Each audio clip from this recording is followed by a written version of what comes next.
Hijo y el Espíritu Santo. Amén. Pues nada, buenas noches entonces de nuevo. Qué gusto poder compartir con ustedes este momento después de meses, creo, no nos hemos visto ya. Y me han pedido pues justamente hacer una reflexión, hablar de las tentaciones, ¿no? Yo no sé si eran las tentaciones de Jesús o las tentaciones en general. Yo quería comenzar preguntando a ustedes, ¿son todos de las aves, verdad? ¿O hay más hermanos de fuera de la comunidad o del grupo? Todos son de las aves, ¿verdad? Vale, vale. Entonces, yo no sé, ¿qué saben ustedes de las tentaciones? Siempre decimos, tuve la tentación de... Ayer tuve la tentación de, pues, quizá no levantarme de la cama temprano por el frío, ¿no? ¿Cuándo existe la tentación? Ayer tuve la tentación, pues, no sé, de responder o de hacer de una mentira, no sé, de no querer ir a misa quizá, de dejar mi rosario. O bueno, he tenido la tentación un par de veces de no querer ir al grupo más de las aves, ¿no? O sea, siempre en nuestro lenguaje creo que está este tema de la tentación de esta variable, ¿no? Bien, yo creo que lo primero con lo que quiero comenzar es brevemente haciendo un recuento en la historia acerca de las tentaciones, ¿no? En la Sagrada Escritura. Primero vamos a irnos al Antiguo Testamento. Si es que en el Antiguo Testamento, en la Biblia, hay alguna palabra que hable como tentación, ¿no? En el Antiguo Testamento quiero dejarles claro que no existe un concepto claro y expreso de tentación como quizá ahora en el magisterio lo conocemos. Entonces, para eso yo les tengo que decir qué dice el magisterio sobre la tentación, ¿verdad? Entonces, primero les doy una definición. La tentación es incitación al mal, a hacer el mal, a obrar el mal. Es una incitación. Incitación quiere decir una invitación. Me invitan a hacer el mal. ¿Ya? Es un empuje a hacer el mal. Obviamente, para esto es importante tener presente que algo es malo cuando no se asemeja a una ley. Ojo. Algo está mal cuando yo no doy en el blanco, cuando yo no cumplo una ley.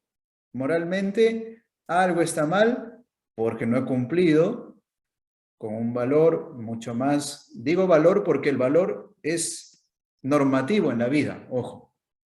O sea, hay cantidad de leyes que no son normas en nuestra vida y que provienen o de la virtud o de un valor, pero norman nuestra vida. Entonces, cuando yo hablo de una incitación al mal, es porque estoy a punto de romper con una ley, ¿sí? De no ajustarme al valor ni a la virtud.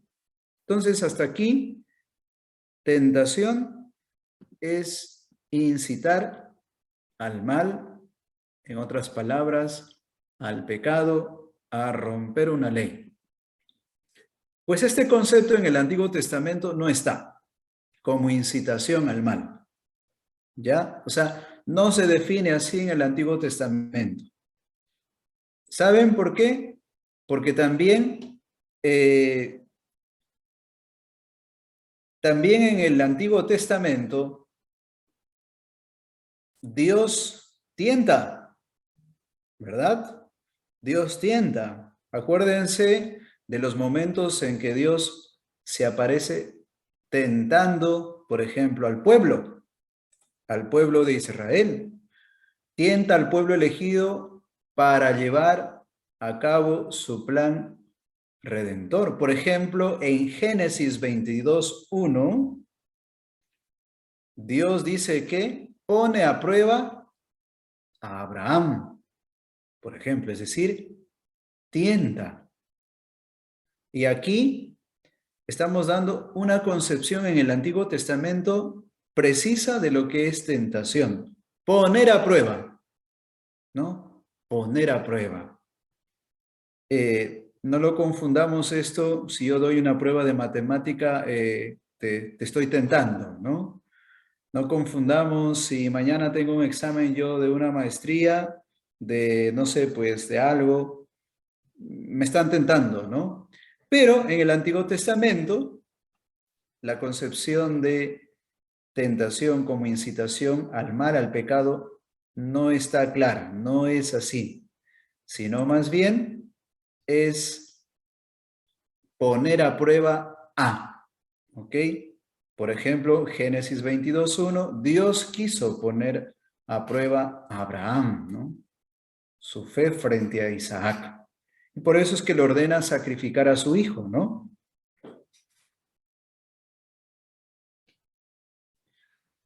Bien, el pueblo, los profetas, pues en el Antiguo Testamento, en este caso, son tentados y yo diría, son probados por Dios.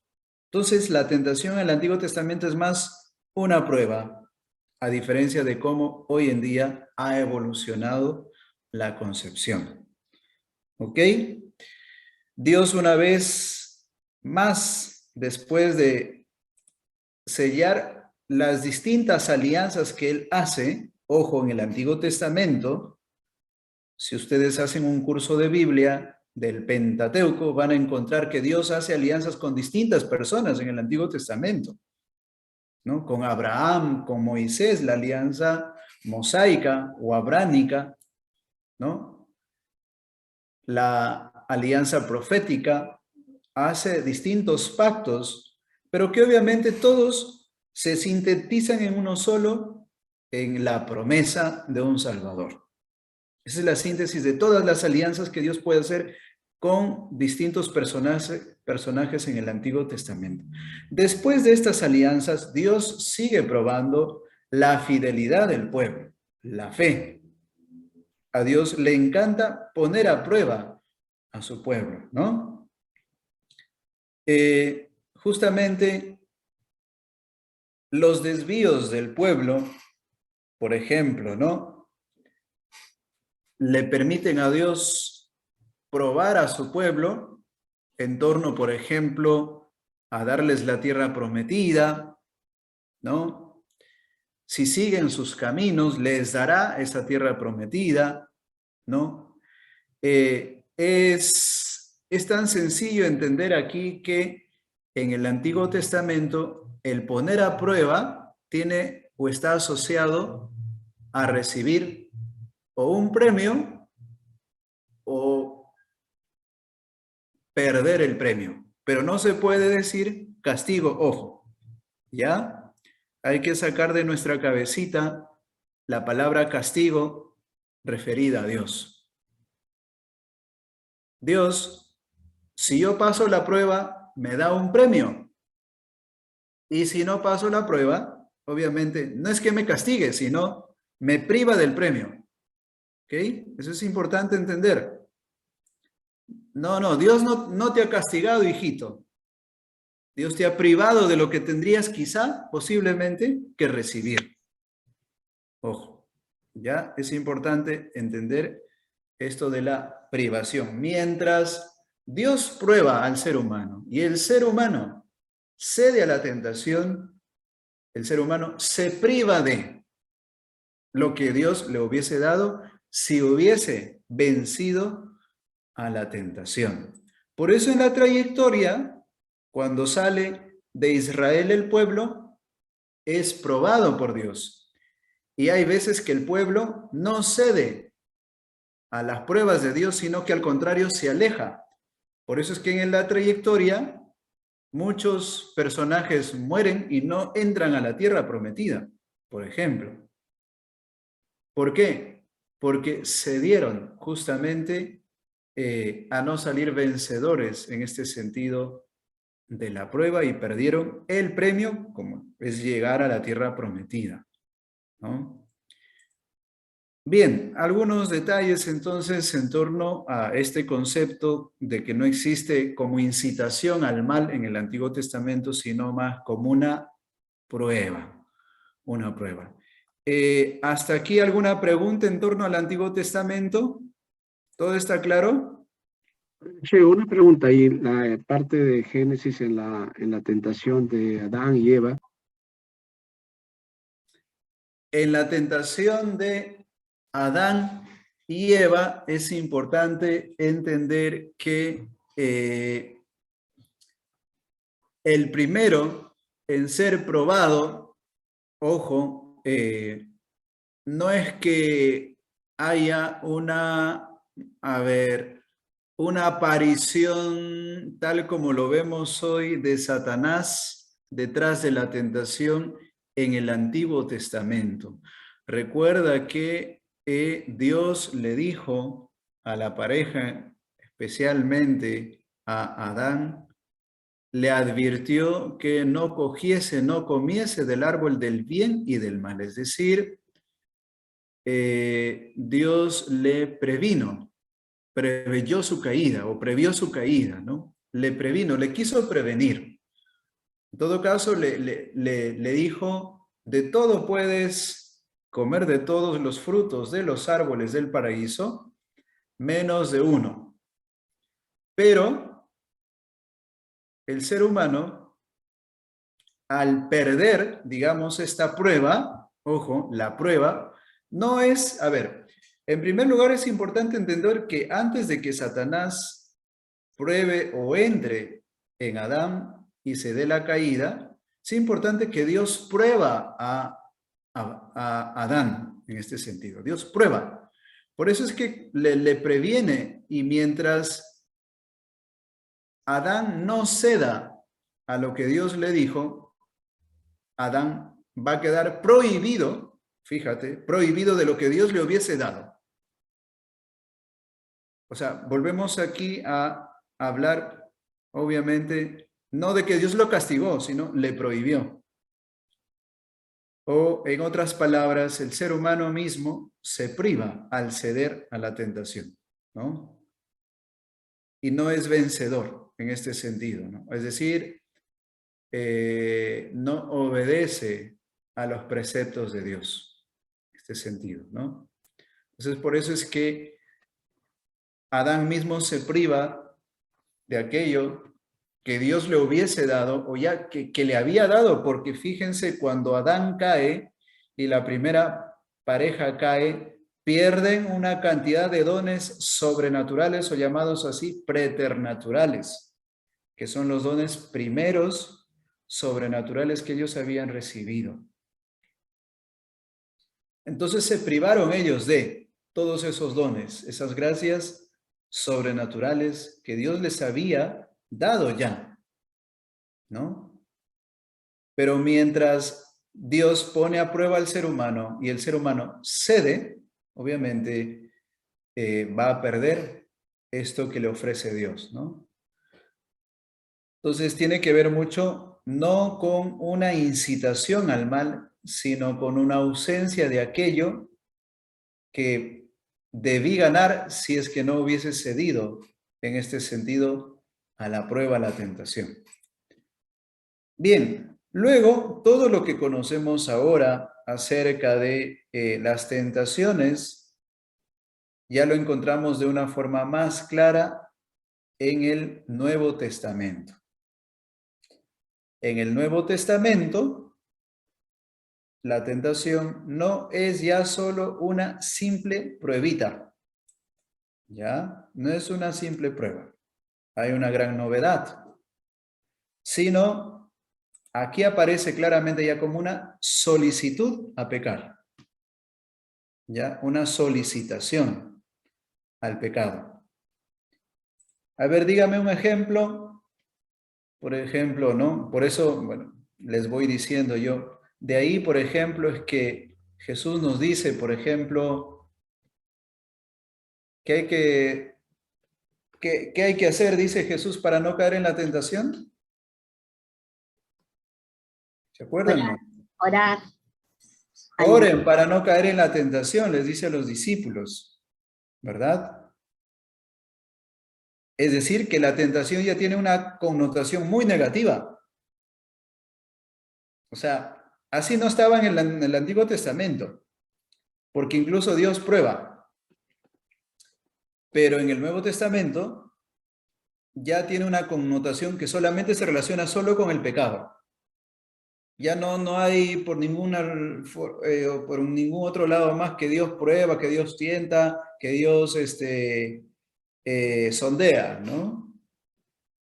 Y en el mismo Padre Nuestro nosotros también que decimos al final, no nos dejes caer en la tentación. El mismo Jesús lo dice en Mateo 6, por ejemplo, ¿no? No nos dejes caer en la tentación. Oren para no estar expuestos a la tentación. Les dice a los discípulos en Mateo 26, ejemplo, ¿no? En Getsemaní.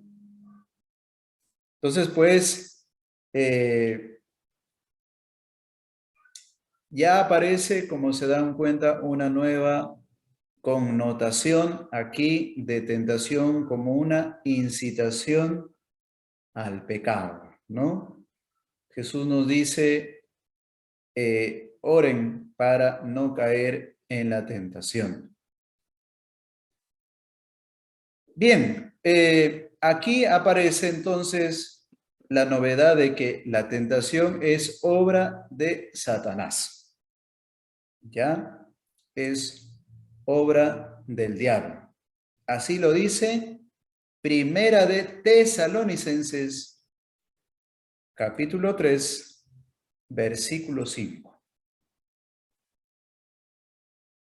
Cita número 2. Así lo dice Hechos 5, 3.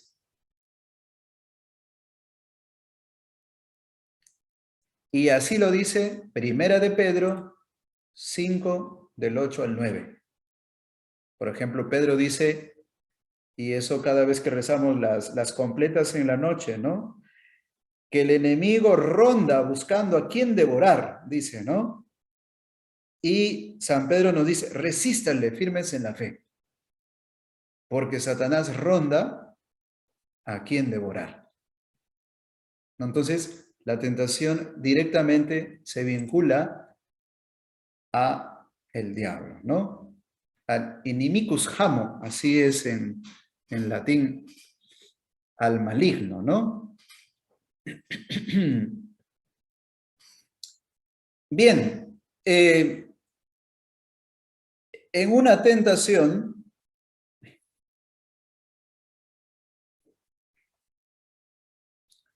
encontramos, por tanto, la incitación a cometer o a pecar o a hacer, obviamente, una acción inmoral, ¿no? Una acción inmoral. Es decir, ya les dije al inicio, lo inmoral se da en el momento en que yo transgredo una ley dada. Y aunque no esté dada, yo transgredo una virtud, es decir, algo que me hace bien, lo transgredo, algo que me edifica, o un valor que tiene un código normativo para la vida, lo transgredo, ¿no? Entonces tiene que ver con una transgresión moral, ¿sí? Una transgresión moral, es decir, una incitación a hacer una acción moral, o inmoral, perdón, una acción inmoral. De hecho,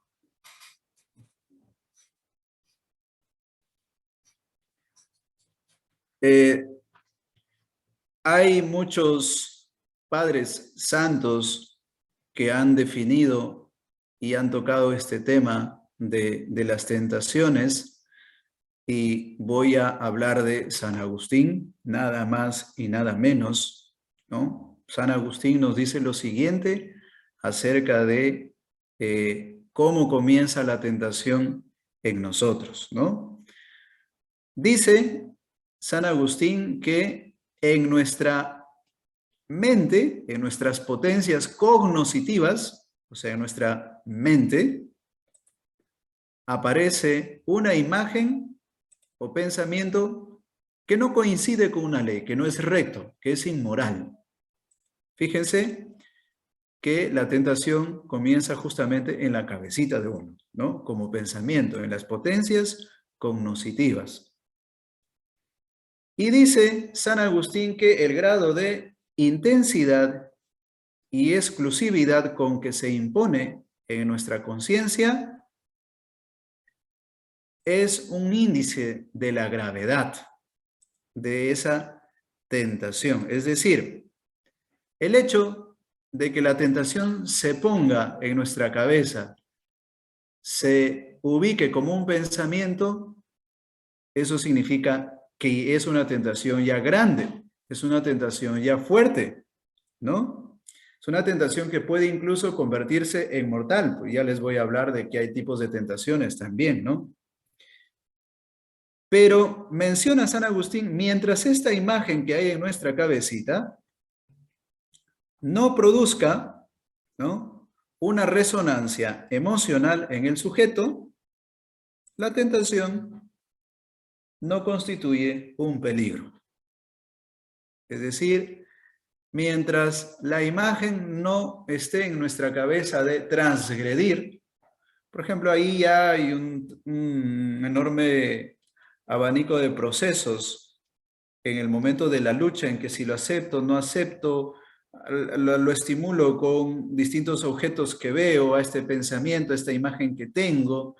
Por ejemplo, muchas veces nos viene a la cabeza un pensamiento y busco canalizar eso, quizá poco a poco haciéndolo más visible, sensualmente, carnalmente, hacia el exterior, qué sé yo, ¿no? Entonces dice San Agustín, mientras esta imagen no esté del todo claro en la cabeza, ¿no?, definitivamente, mientras no tenga una resonancia emocional en el sujeto, la tentación pues no constituye un peligro, ¿no? Y en ese momento en que se despierta justamente la tendencia a satisfacer este, digamos, anhelo desordenado pensamiento, pues justamente es que comienza a inducirnos, digamos, esa voluntad de querer pasar por un momento dramático, así lo dice San Agustín, ¿no? En el momento en que esa imagen se va haciendo más clara,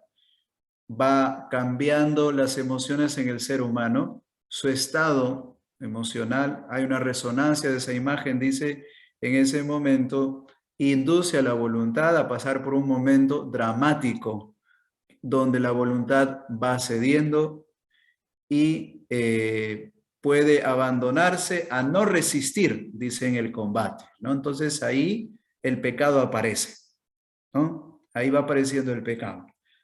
Es importante acotar que la tentación, para nuestra claridad, no es ni buena ni mala en su naturaleza, ¿ya? Ojo, la tentación no tiene moralidad o inmoralidad. La tentación aparece mala cuando se ajusta ya a una ruptura moral, ¿no? Pero San Agustín dirá que las tentaciones no son ni malas ni buenas, sino se convierten en malas en la medida en que hay libertad y aparece poco a poco el pecado, ¿no? Por eso dice San Agustín también que si no hubiésemos sido tentados, tampoco nosotros seríamos merecedores de los méritos de Cristo, dice, porque nunca hubiésemos pecado, dice, ¿no? Es un poco la reflexión que nos hace San Agustín, ¿no? Bien, voy a hablarles de que hay tipos de tentaciones, ¿sí? Hay dos tipos, especialmente, ¿ya? La tradición lo distingue así, dos tipos de tentaciones. Tentaciones graves y tentaciones leves, ¿ya? Una tentación grave implica, obviamente, una fuerte solicitación a transgredir una ley moral. Y la leve es lo contrario. Una tentación leve, obviamente, no se expone a pecados leves o nos incita débilmente a cometer un pecado grave, pero levemente. La incitación es leve frente a un pecado que podría ser grave. Hay tentaciones, por tanto, leves y tanto graves. Las graves implican una fuerte invitación. Las leves incitan débilmente, aunque a veces, dice la tradición, se terminan por hacerse acciones graves. Entonces, aquí es importante que distingamos un poquito también lo que son los pecados graves o mortales y los pecados leves, porque si no, no vamos a comprender esto de las tentaciones, ¿ya? Los pecados leves son aquellos donde no se reúnen tres condiciones que sí se reúnen en el pecado mortal. Un pecado leve es una acción inmoral porque no cumple con la ley, pero no hay pensamiento de lo que yo estoy haciendo, no tengo libertad, no lo quiero hacer. Y puede suceder. Cada acción que sucede sin libertad puede ser leve. O es leve, no es grave. ¿Ya? Cada acción mala que yo pienso, pero luego no lo quiero hacer, huyo y termino por hacerla, aunque sin quererlo, pues es una acción muchas veces inconsciente y el pecado, obviamente, es leve. No así son las acciones graves o pecados mortales. Para el pecado mortal, para que sea mortal, obviamente, tiene que haber pensamiento clarísimo de que lo que voy a hacer es malo. Tiene que haber consentimiento, es decir, lo quiero hacerlo. Y tiene que haber consumación en este sentido, o materia grave, es decir, un hecho que se pueda realizar, ¿no? Por ejemplo, voy a la misa, ¿ya? Voy a la misa justamente porque, no sé,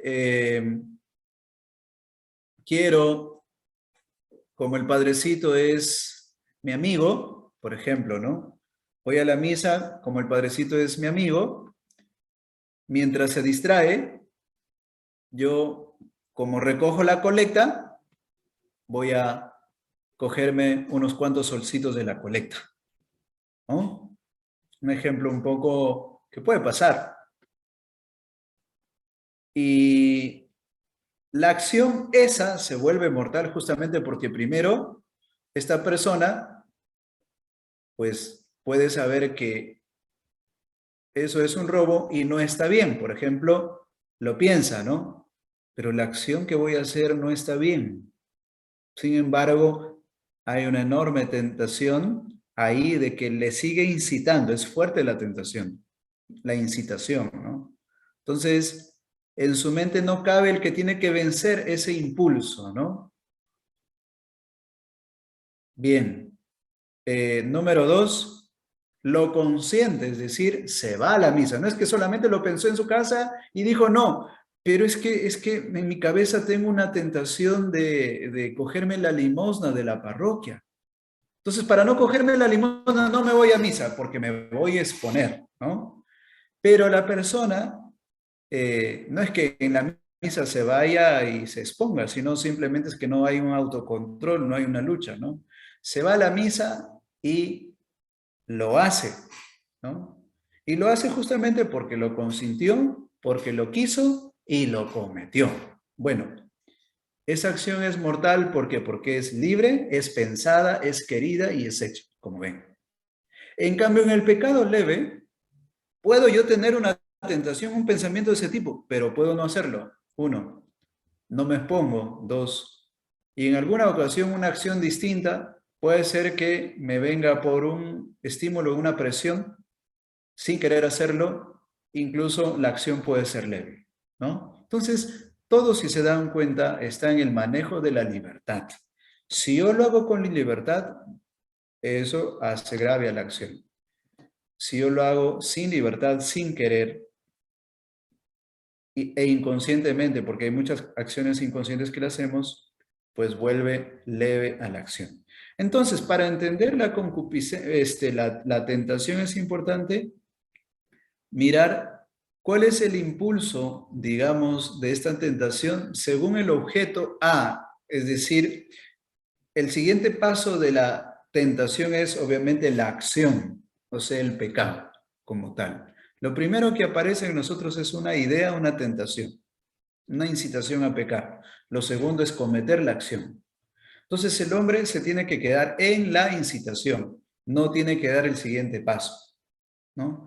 La incitación leve, justamente, es la incitación, digamos, leve, que sí despierta alguna acción negativa, pero el impulso es leve, ¿no? Por eso son tentaciones leves. En cambio, la incitación grave o tentación grave implica siempre una acción grave y es un pensamiento intenso, una incitación intensa de la voluntad a querer caer o sí en una acción negativa.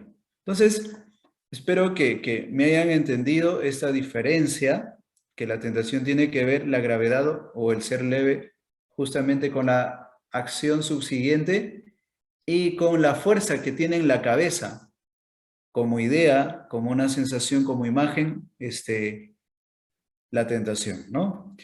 Bien,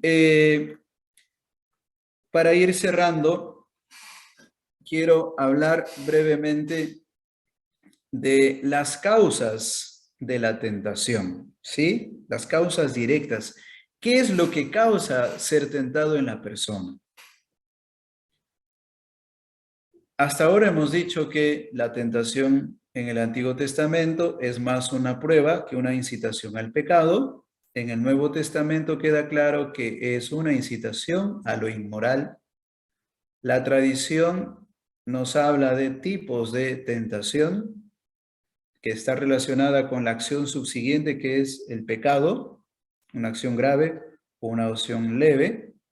Pero hay que entender que el autor, las causas, digamos, quien causa directamente la tentación, la doctrina católica lo reduce a 3 causas. ¿Ya? 3 causas dice que provocan en nosotros ser tentados.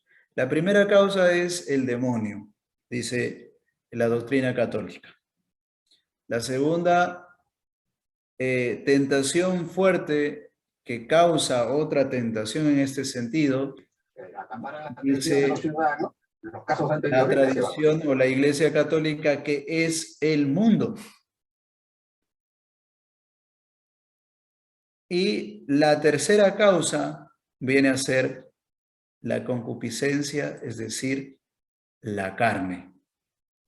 ¿Ya? La carne.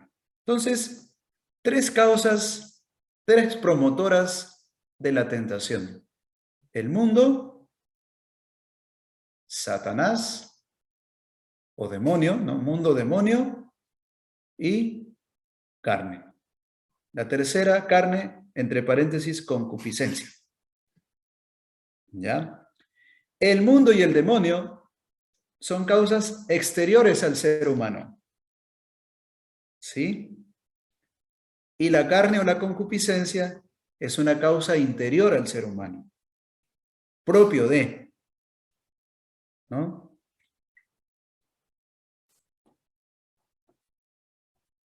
Es propio. Mundo, demonio y carne. Y es importante que quede claro que los tres actúan juntos, ¿eh? No actúan por separado, ¿ya? No actúan aisladamente. Es decir, los tres, imagínense, se alían y se combinan para empujar al mal en el ser humano.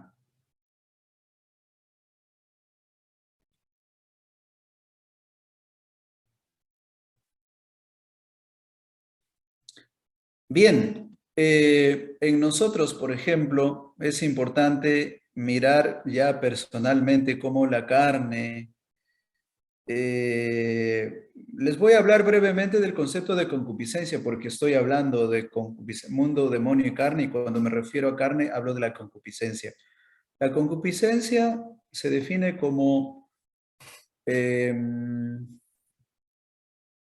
si la tentación es una incitación al mal, la concupiscencia es una tendencia a pecar. Ahí está. Eso es distinto que tentación, ¿ya? Tendencia a pecar. Es decir, la concupiscencia yo la puedo llamar mi debilidad por naturaleza. Caigo porque soy débil, pero ojo, no caemos por ser débiles. Caemos y pecamos porque nos tentó algo. ¿Ok? La concupiscencia no es ni buena ni mala. Y la tentación, como tal, en cuanto se da como incitación a, no es ni mala ni buena. Si es una tentación hacia el mal, obviamente ya recibe su calificativo o de grave o de leve, como ven, pero dependiendo de la acción subsiguiente. ¿Ok? Es importante. Bien, concupiscencia entonces la tendencia a pecar. En cambio, la tentación es la solicitación a pecar. Entonces, es importante entender que la concupiscencia o la carne es la base, es la fuente principal para que se dé la tentación. Antes de la tentación está mi carne, está mi debilidad, está mi flaqueza, está mi concupiscencia. ¿Ok? La concupiscencia está en el interior de la persona y tanto Satanás como el mundo necesitan de la colaboración de mi carne o de mi concupiscencia para tentarme, imagínense. Es que si yo no me doy, no me entrego, obviamente tampoco Satanás me puede tentar, tampoco el mundo, pero necesitan de mi concupiscencia. O sea, ¿por qué tengo yo tentaciones? Porque tengo una concupiscencia, porque tengo una base, que es mi carne, que es mi debilidad. Y la concupiscencia nosotros como seres humanos la traemos desde el pecado original. Desde ahí nos acompaña. La concupiscencia está en el interior de la persona, entonces, y los demás enemigos, es decir, el mundo y Satanás, necesitan de esta carne para ejercer su influencia. Y ustedes me pueden decir, pero ¿por qué el mundo? ¿El mundo es malo acaso? Satanás, yo puedo decir que es malo, ya. Y yo te digo, ¿tu carne es mala acaso? ¿No? Y el mundo tampoco es malo. Entonces voy a dar aquí unas pautas para entender y saber bien y depurar bien en qué sentido mundo puede ser un elemento que detona en tentación al ser humano, aprovechándose de nuestra carne, ¿no? El mundo, es importante entender que aquí no se entiende como el conjunto de cosas materiales, todos los arbolitos, el arroz, lo que vemos, el agüita, la materia, eso no es mundo cuando hablamos de la tentación, ojo, ¿eh? O sea, una piña no es el mundo que me tienta, ¿ok? No es eso. Cuando nosotros hablamos mundo en el campo de las tentaciones, nosotros nos referimos especialmente al mismo ser humano. Ojo. Las cosas son reflejo del amor de Dios, de sus perfecciones. Son bellas las cosas, no son malas. Sí se pueden tornar en ocasión de pecado, ¿no? O sea, pueden ser tropiezo. Por ejemplo, el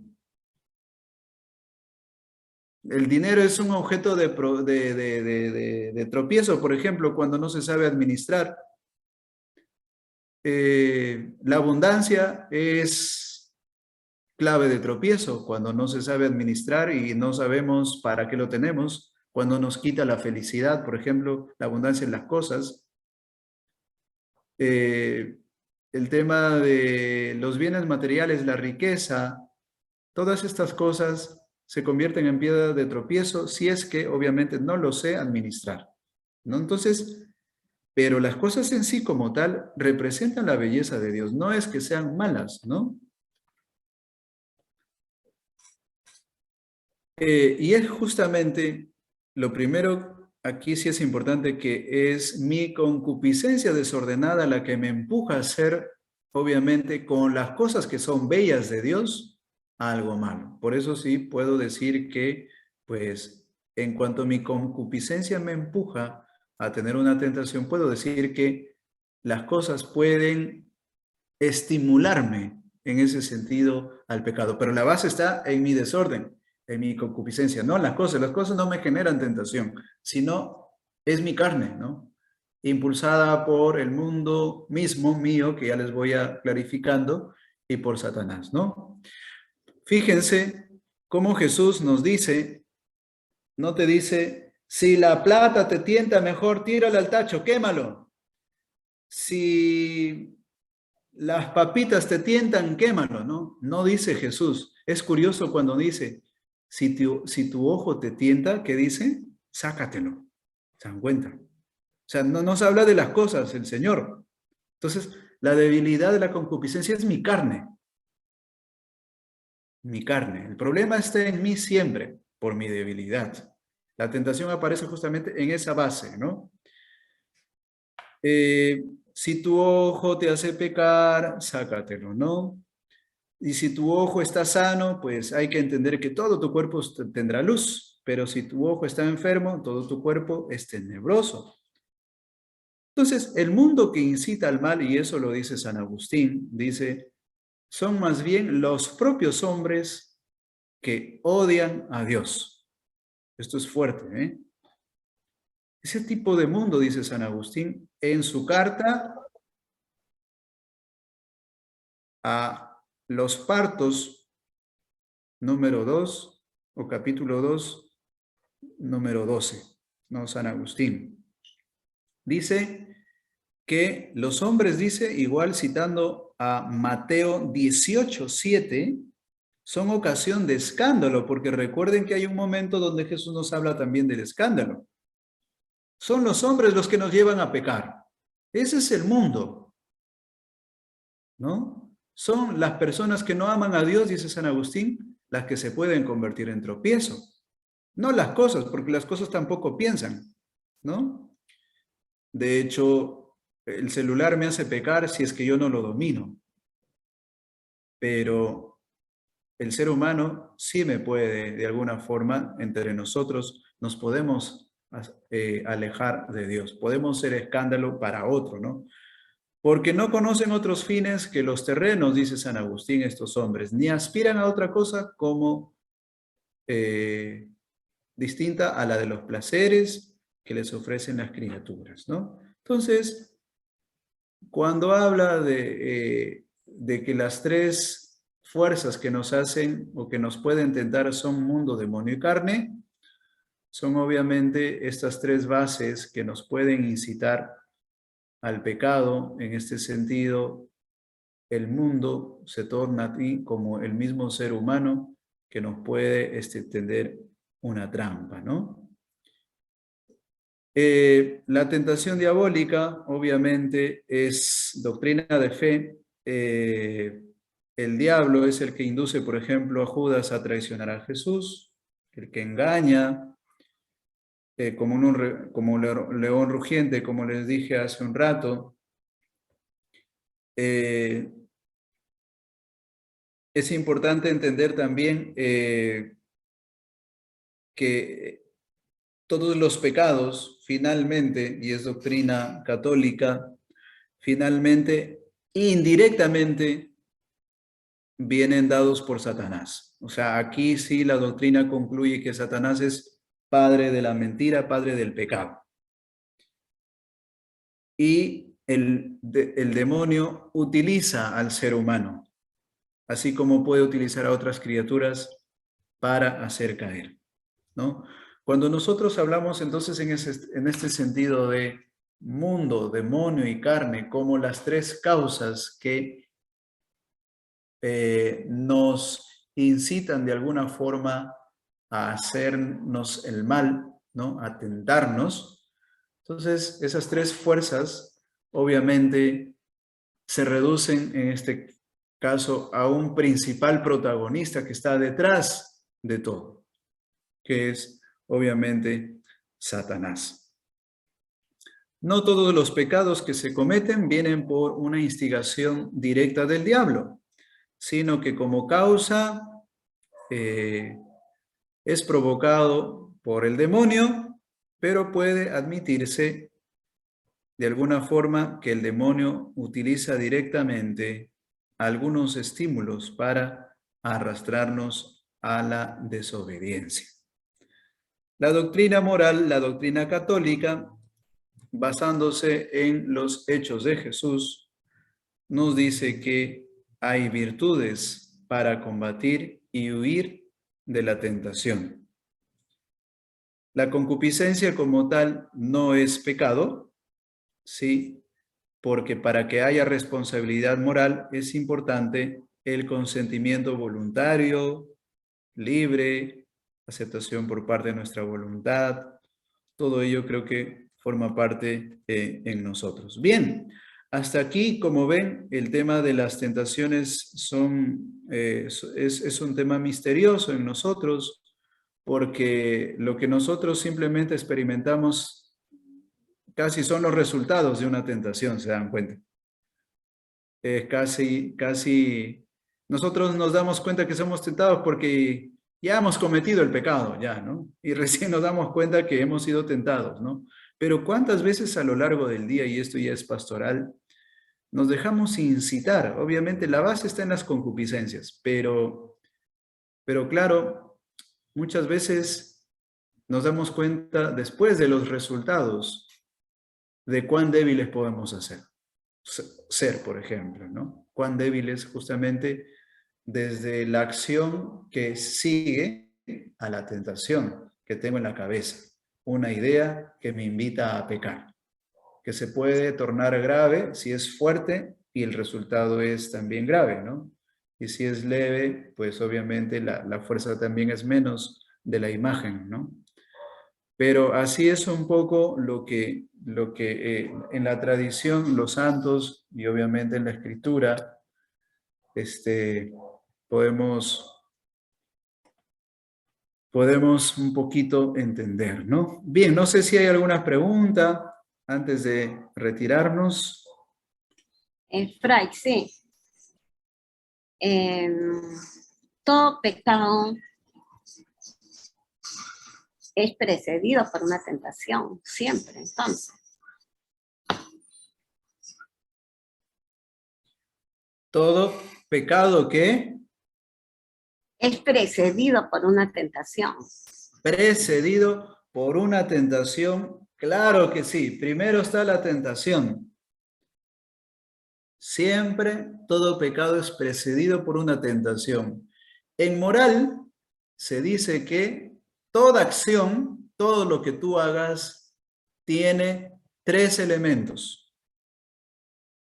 ¿Ya? Uno es el acto como tal, la acción como tal, uno. El fin, número dos, y las circunstancias. Cualquier acción que hagas tienen estos tres elementos: acto u objeto, fin y circunstancias. Y de estos tres elementos, en todas las acciones, lo primero que aparece, ¿cuál es? El fin. Y el fin se dice que aparece en nuestra mente. Es decir, una acción, antes de realizarlo, siempre pasa por la cabecita. Por más mínima que sea. Por más mínima. Tú me puedes decir, Fray, pero ¿y si el día que yo me choqué no lo pensé? ¿No? Obviamente no lo pensaste, pero has pensado antes en el viaje. Has pensado antes en viajar, en manejar. No pensaste en chocarte. Por eso tu acción puede ser no libre, ¿no? Y por eso tu acción, aunque hayas atropellado a alguien, puede ser leve. Ojo, por ejemplo, si atropellas a alguien sin querer, sin pensar, como intención esa acción no estuvo en tu cabeza, pero estuvo otra, la de viajar, la de manejar, por ejemplo, ¿no? Entonces, no obstante, yo me acuerdo, tengo un caso de alguien que atropelló en la pista, obviamente sin querer, cruzando una persona en una pista de alta velocidad, y lo atropelló y lo mató, ¿no? Entonces, pero claro, ¿eres culpable o no eres culpable de ese accidente? Por supuesto que eres responsable, tienes que responder, tienes que ir a la policía, tienes que ir a la comisaría y posiblemente te lleven a la cárcel, pero las circunstancias en ese caso pueden bajarte el nivel de años de cárcel, por ejemplo. Hasta pueden no condenarte si es que te encuentran inocente, ¿no? Porque no lo pensaste, nunca lo quisiste. ¿Tu acción fue mortal o no? Pues lo mataste a alguien, pero puede no haber sido mortal. ¿Por qué? Porque no fuiste libre. No lo quisiste, por ejemplo, ¿no? Entonces, aunque en la ley civil te manden a la cárcel, al nivel moral, ojo, puede ser leve. Porque hubo más una responsabilidad de la otra persona que estaba pasando por ahí, incluso quizá no leyó los paneles donde decían cruzar por el puente, no cruzar por acá, entonces no eres responsable. Esa acción no la pensaste, no la quisiste. ¿Eres responsable de la muerte? Sí, siempre hay responsabilidad. ¿Tú causaste la muerte? Sí. Pero las circunstancias bajan la gravedad del hecho.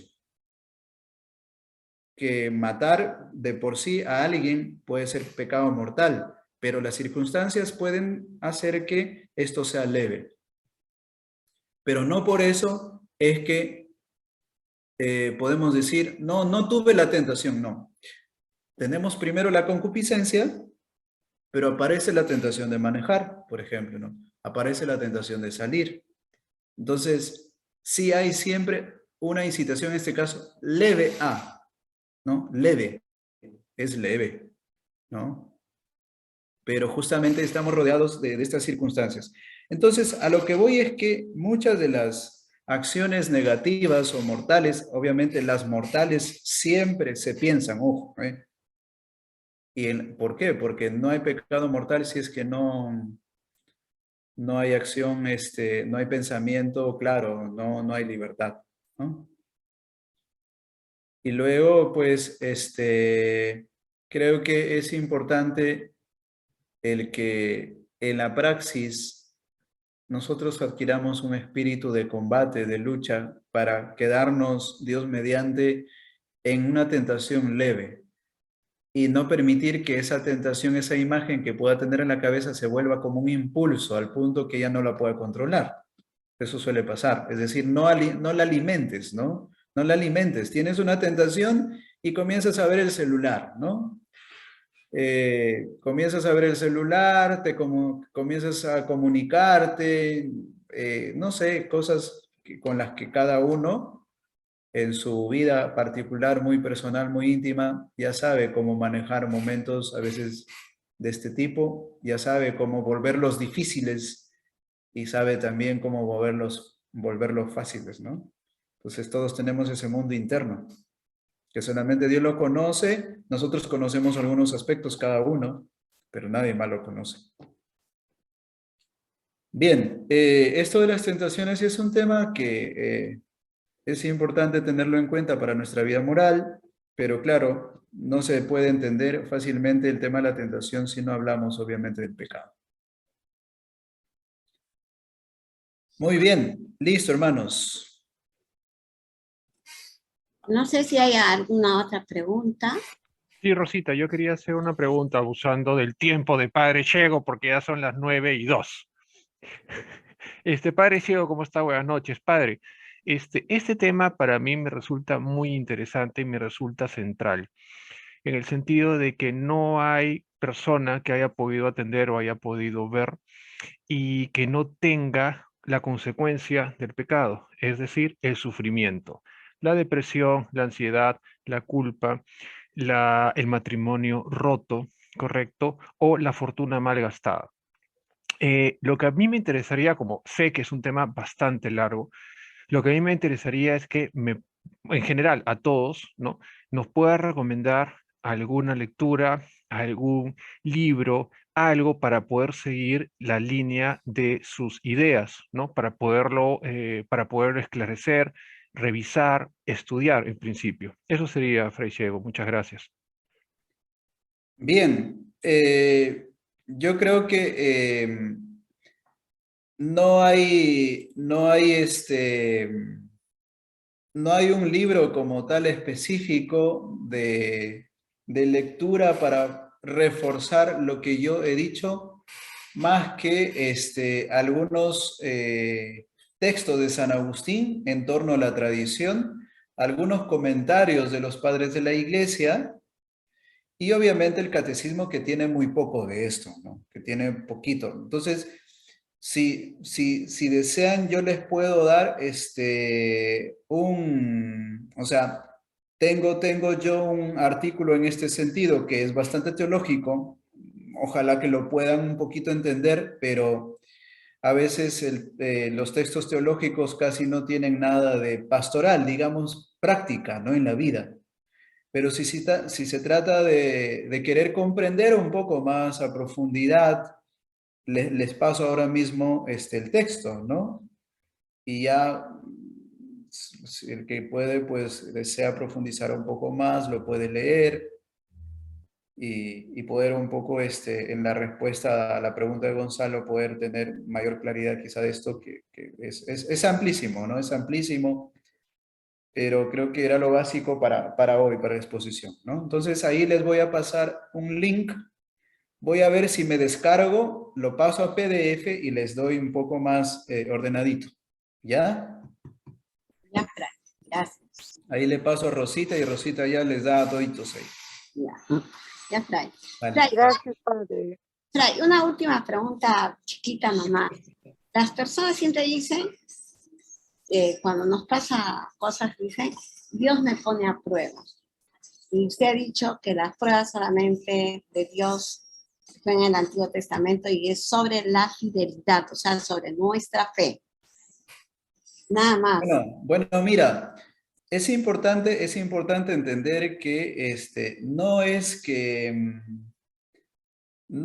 yo le haya quitado las pruebas a Dios, sino que el concepto de tentación en el Nuevo Testamento tiene que ver con una incitación al mal, pero Dios sigue probando y se queda en sus pruebas.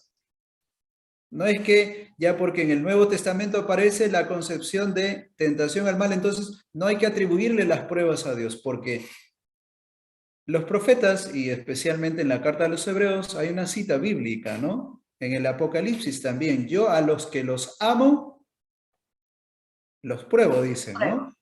En el No Apocalipsis. solamente es en la fe. Número 1, si quieres entender de tentación de prueba. Número 2, también en la carta a los Hebreos nos habla de que un padre que ama a sus hijos también pruebe el amor, ¿no? Pruebe el amor, pone a prueba, ¿no? Pone a prueba. Entonces, no podemos decir que Dios tienta justamente porque culturalmente no estamos asimilando mucho, o sea, no estamos acostumbrados a escuchar que Dios tiente, dado que la tentación tiene una connotación negativa, ¿ok? Y hay que prevenir a la gente de que se haga malas imágenes de Dios, porque la gente muchas veces cree literalmente, ¿no? Si me dicen, Dios me tienta, bueno, yo como cura sí sé que es tentar por parte de Dios. Sé que la persona posiblemente no me esté hablando de forma negativa, pero es más fácil decir, Dios sí prueba mi fe, sí puso a prueba, ¿no? Dios sí puso a prueba mi amor, por ejemplo, ¿no? Que es una forma de decir, si te casaste con un varón celoso, pues Dios pone a prueba tu fidelidad, por ejemplo, aprovechando el contexto.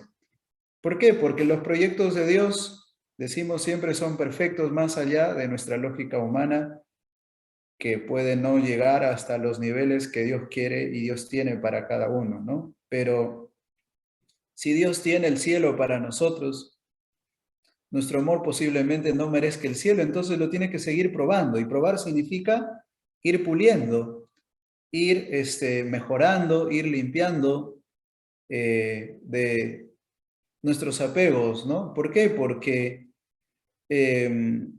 si yo quiero regalarte, donarte, no sé, algo que tiene mucho precio y que cuesta para mí, obviamente también creo que uno sí lo tiene de alguna forma que merecer.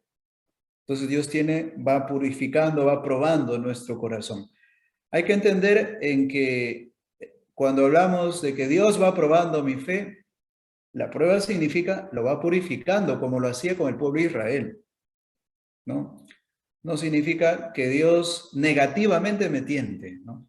Solo Satanás tienta, aprovechando el hombre, aprovechando mi carne, aprovechando las cosas, ¿no? Gracias, Fray. Vale. Bien, pues, hermanos, hasta la próxima entonces. ¿Nos da la bendición, Fray? ¿Qué? Nos da una bendición a todas. Claro. Gracias, Señor, por este día, por ayudarnos a encontrarnos contigo. Bendice nuestra noche, nuestra vida, nuestro corazón. Bendice nuestra mente. Santifícanos en tu verdad. El Señor esté con ustedes. Y la bendición de Dios Todopoderoso, Padre, Hijo y Espíritu Santo, descienda sobre ustedes y permanezca para siempre. Amén. Amén.